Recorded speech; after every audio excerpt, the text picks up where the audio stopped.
They say the mountain keeps what it wants. That's how the story begins, the kind you hear in hushed voices around dying campfires. Not many dare to climb Hallow Peak anymore, tucked deep in the northern forests of Atlanta. Some say it's cursed, others just call it unlucky. But 3 friends thought it would be just another adventure.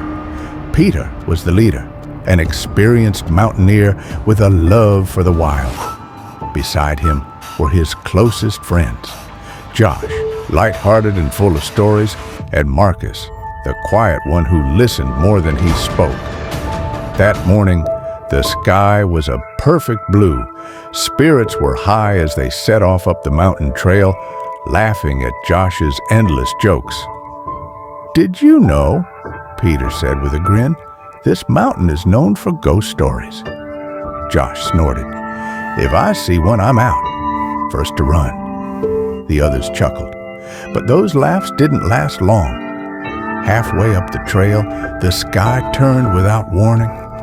Thick black clouds swallowed the sun. The wind shrieked through the trees. Then the rain came, sudden, heavy, angry. The path turned to sludge. Rocks loosened. Trees swayed like they might rip free. Landslides roared in the distance. "Shelter, now!" Peter shouted over the chaos. But it was too late. The mountain gave way. A wall of mud, stone, and water surged downward. The sound was deafening, like the earth itself was screaming. They ran, slipping, clawing at rocks, dodging falling debris. Peter remembered reaching for a boulder to hide behind, and then nothing. Darkness.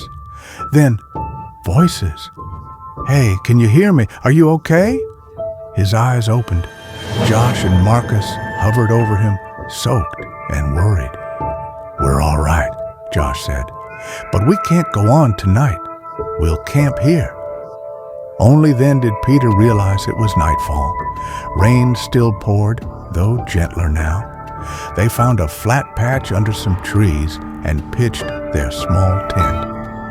Afterward, Josh and Peter went for firewood, leaving Marcus to find water from a nearby stream. When they returned, something was off. Marcus sat by the fire, staring into the flames, his face pale, his eyes empty. "You good?" Peter asked.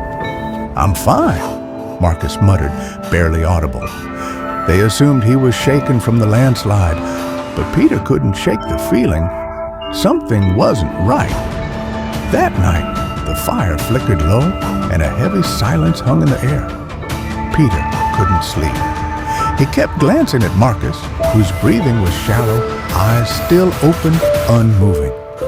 Morning came dull and gray. The storm had passed, but the air felt colder. "We need to go back," Josh said. The trail ahead was too dangerous, so they turned back.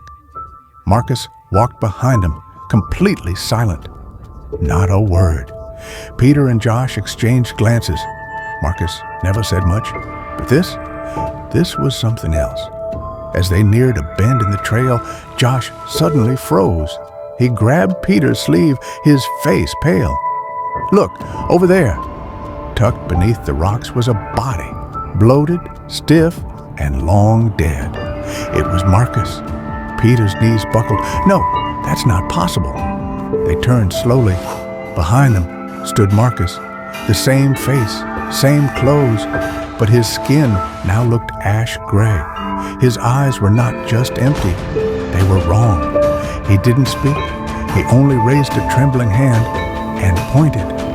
Peter and Josh followed his finger. 2 more bodies side by side, half buried in mud and leaves. Theirs. Their own dead faces stared back at them. Memories returned like a crashing wave.